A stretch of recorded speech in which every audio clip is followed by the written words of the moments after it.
Hello everyone, welcome back to the channel, and in this video I'll be showing you how to update Iqama in AL-RAJHI Bank App. So without wasting any time, let's get right on the video. A thing to know first is Iqama Expiry cannot be updated directly in the app. AL-RAJHI updates Iqama automatically from ABSHER, so you just need to refresh or verify your details. In order to update Iqama in ABSHER, what you need to do is simply head over and open up and make sure your Iqama is renewed. Check in ABSHER app or the website and status should be valid. If you have renewed it, simply wait 24 to 72 hours after renewal.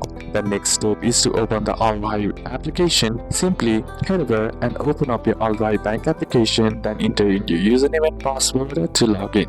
Then once done, simply tap on login option. Then once that's done, what you need to do is tap on your profile icon on the bottom right corner of your screen. Then inside, what you need to do is tap on personal information. Then once you tap on personal information, your Iqama expiry date should update automatically. If Iqama is not updated, the next method that you can use is update via ATM. Go to AL-RAJHI ATM, then insert the ATM card, choose update customer information, then enter the required details. Once done, simply tap on confirm to finish the process. So these are a couple of steps that you can apply to update Iqama in the AL-RAJHI bank. And that's it for today's video, guys. Hope this video was useful. Leave a like if it did, and see you soon on the next one.